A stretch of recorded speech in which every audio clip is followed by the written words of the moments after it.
మళ్ళీ ఆ మేనిఫెస్టోను మళ్ళీ అక్క చెల్లెమ్మల కుటుంబాలకే మళ్ళీ తీసుకొని పోయి చూపించి అక్క మీరే టిక్కు పెట్టండి, ఇదిగో మా మేనిఫెస్టో, జగనన్న పాలనలో మీరే టిక్కు పెట్టండి, ఎంత జరిగాయి ఏం జరిగాయి అని చెప్పి అక్క చెల్లెమ్మలకు మళ్ళీ ఆ మేనిఫెస్టో చూపించి వారి చిక్కటి చిరునవ్వుల మధ్య వారి టిక్కులు పెట్టి మళ్ళీ వాళ్ళందరి ఆశీస్సులు తీసుకుంటా ఉన్న కొత్త సాంప్రదాయం మొదలుపెట్టింది కేవలం ఈ 59 నెలల్లో మీ బిడ్డ పాలనలోనే అని కూడా చెప్పడానికి గర్వపడతా ఉన్నా.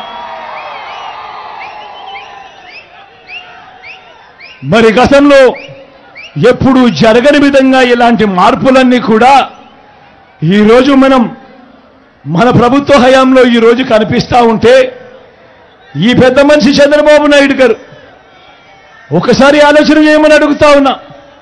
మీ బిడ్డ గడగడ అని చెప్పుకుంటూ పోతే మీ బిడ్డ చదువుతూ ఉన్న పేర్లను చూసి ప్రతిరోజు ప్రతి మీటింగ్లోనూ మీ బిడ్డ చదువుతా ఉన్న ఆ పేర్లను ప్రతి పేదవాడు కూడా, ఏ పేదవాడైనా కూడా జగన్ పేరు గుర్తుకు వస్తానే లేదా ఈ స్కీముల పేరు చెబుతానే వెంటనే జగన్ పేరు గుర్తుకొస్తుంది.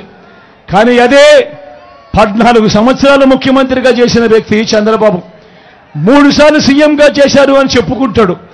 మరి ఇలాంటి వ్యక్తి ఈ చంద్రబాబు పేరు చెప్తే ఏ పేరుకైనా కూడా కనీసం ఆయన చేసిన ఒక్కటంటే ఒక్క మంచైనా గుర్తుకు వస్తుందా అని అడుగుతా ఉన్నాడు మీ బిడ్డ. 2 చేతులు పైకెత్తారు.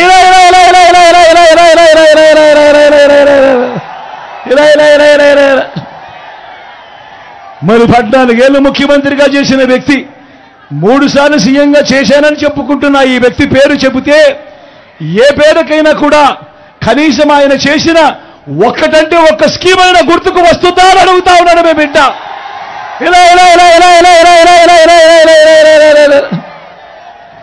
మరి 14 ఏళ్ళు ముఖ్యమంత్రిగా చేసిన తర్వాత ఏ పేదకు ఆయన చేసిన ఏ మంచి గుర్తుకు రావడం లేదు అనంటే, ఏ పేదకు ఆయన చేసిన ఏ స్కీము గుర్తుకు రావడం లేదు అనంటే ఆయనకు ఇక చెప్పుకునేదానికి ఏమీ లేదు.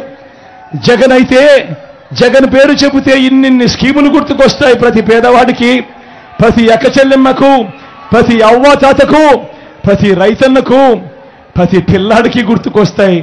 అదే చంద్రబాబు పేరు చెబితే ఏ ఒక్కటి కూడా గుర్తు రాని పరిస్థితి ఉంది. కాబట్టి చంద్రబాబు నాయుడు ఏమంటా ఉన్నాడు? చంద్రబాబు నాయుడు జగన్ హయాంలో అభివృద్ధి లేదు అని అంటా ఉన్నాడు. నేను అడుగుతా ఉన్నా, ఒకసారి చెప్తామా చంద్రబాబుకు, ఆయన తోక పత్రికలకు, ఆయన పచ్చ మీడియాకు ఒకసారి చెప్తామా అభివృద్ధి అంటే ఏమిటి, ఎవరు చేశారు అన్నది ఒక్కసారి చెప్తావా? సిద్ధమేనా?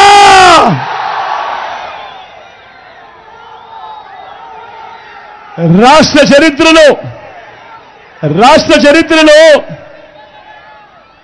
చరిత్రలో మీ బిడ్డ అధికారంలోకి రాక మునుపు వరకు కూడా రాష్ట్రంలో ఉన్న మెడికల్ కాలేజీలు ఎన్ని అనంటే 11.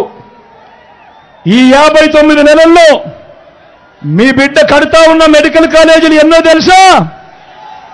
ఏకంగా మరో 17 కడతా ఉన్నాడు మీ బిడ్డ. మరి అడుగుతా ఉన్నా నేను, మరి ఇది అభివృద్ధి కాదా అని అడుగుతా ఉన్నా. మీ బిడ్డ అధికారంలోకి రాక మునుపు వరకు మన రాష్ట్రంలో ఉన్న జిల్లాలు ఎన్ని అనంటే 13. మీ బిడ్డ అధికారంలోకి వచ్చిన తర్వాత ఈ 59 నెలల కాలంలోనే ఏకంగా 26 జిల్లాలకు మీ బిడ్డ దాన్ని మార్చాడు. 13 జిల్లాల్లో 13 కలెక్టర్లు, 13 ఎస్పీలు ఉన్న చోట ఈరోజు 26 జిల్లాల్లో 26 కలెక్టర్లు, 26 ఎస్పీలు ఈరోజు ప్రజలకు మరింత దగ్గరయ్యాడు, మరింత అనుకూలంగా ప్రజలకు మంచి చేస్తా ఉన్నారు.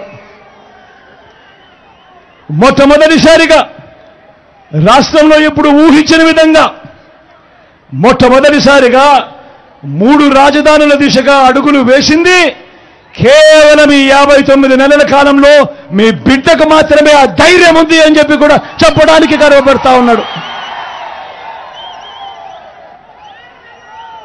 మొట్టమొదటిసారిగా విశాఖను ఎగ్జిక్యూటివ్ రాజధానిగా చేయటమే కాక రేపు జూన్ 4వ తారీఖున దేవుడు ఆశీస్సులతో ప్రజలందరి చల్లని దీవెనలతో మీ బిడ్డ ప్రమాణ స్వీకారం చేసేది, ఆ తర్వాత పాలన కొనసాగించేది విశాఖపట్నం నుంచే అని కూడా చెప్పడానికి గర్వపడతా ఉన్నా. చరిత్రలో ఎప్పుడు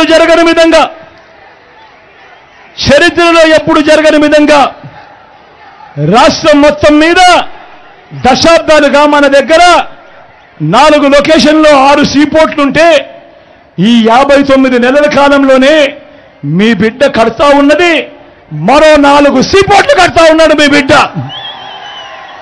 ఇదే ఉత్తరాంధ్రలోనే మూలపేటలో 4,400 కోట్ల రూపాయలతో శ్రీకాకుళం జిల్లాలో మొట్టమొదటిసారిగా వేగంగా అడుగులు వేస్తూ ఈరోజు సీపోర్ట్ కనిపిస్తా ఉంది. అక్కడే మొట్టమొదటిసారిగా కొత్తగా మరో 10 ఫిషింగ్ హార్బర్లు నిర్మాణంలో ఉన్నాయి. మరో 6 ఫిష్ ల్యాండింగ్ సెంటర్లు ఈరోజు అందుబాటులోకి వస్తూ ఉన్నాయి. నేను అడుగుతా ఉన్నా, మరి రాష్ట్రం ఏర్పడినప్పటి నుంచి రాష్ట్రంలో 4 లొకేషన్లలో 6 సీపోర్ట్లుంటే మీ బిడ్డ ఈ 59 నెలల్లో కడతా ఉన్నది మరో 4 సీపోర్ట్లు కడతా ఉన్నాడంటే ఇది కాదా అభివృద్ధి అని అడుగుతా ఉన్నాడు మీ బిడ్డ. చరిత్రలో ఎప్పుడూ చూడని విధంగా గ్రామ స్వరాజ్యానికి అర్థం తెచ్చాడు మీ బిడ్డ. మొట్టమొదటిసారిగా గ్రామ సచివాలయాలు ఏకంగా 15,000 గ్రామ సచివాలయాలు ఈరోజు కనిపిస్తా ఉన్నాయి. ఏకంగా ఈరోజు 11,000 విలేజ్ అండ్ వార్డు క్లినిక్లు కనిపిస్తా ఉన్నాయి. ఏకంగా ఈరోజు 11,000 ఆర్బీకేలు ఈరోజు కనిపిస్తా ఉన్నాయి. ఇవన్నీ కూడా వీటి అన్నిటితో పాటు ఈరోజు రాష్ట్రంలో ఎప్పుడు చూడని విధంగా ఏకంగా 60-70 ఇళ్లకు ఒక వాలంటీర్లు నియమిస్తూ ఏకంగా 2,60,000 మంది వాలంటీర్లు ఈరోజు ఒక వ్యవస్థ కింద ఇవన్నీ కూడా పనిచేస్తూ ఎక్కడ లంచాలు లేకుండా, ఎక్కడ వివక్ష లేకుండా ఈరోజు అర్హత మాత్రమే ప్రమాణంగా తీసుకొని కులం చూడడం లేదు, మతం చూడడం లేదు, రాజకీయాలు చూడడం లేదు, చివరికి వాళ్ళు ఏ పార్టీకి ఓటు వేశారు అన్నది కూడా చూడకుండా ఈరోజు మీ బిడ్డ పాలనలో ఈరోజు ప్రతి ఒక్క అర్హుడికి కూడా తలుపు తట్టి ఇంటి వద్దకే పౌర సేవలు, ఇంటి వద్దకే పెన్షన్, ఇంటి వద్దకే రేషన్, ఇంటి వద్దకే ఈరోజు ఇవన్నీ కూడా పథకాలన్నీ కూడా అందుతా ఉన్న పాలన మొట్టమొదటిసారిగా జరుగుతా ఉంది అనంటే అది అభివృద్ధి కాదా అని అడుగుతా ఉన్నాడు మీ బిడ్డ.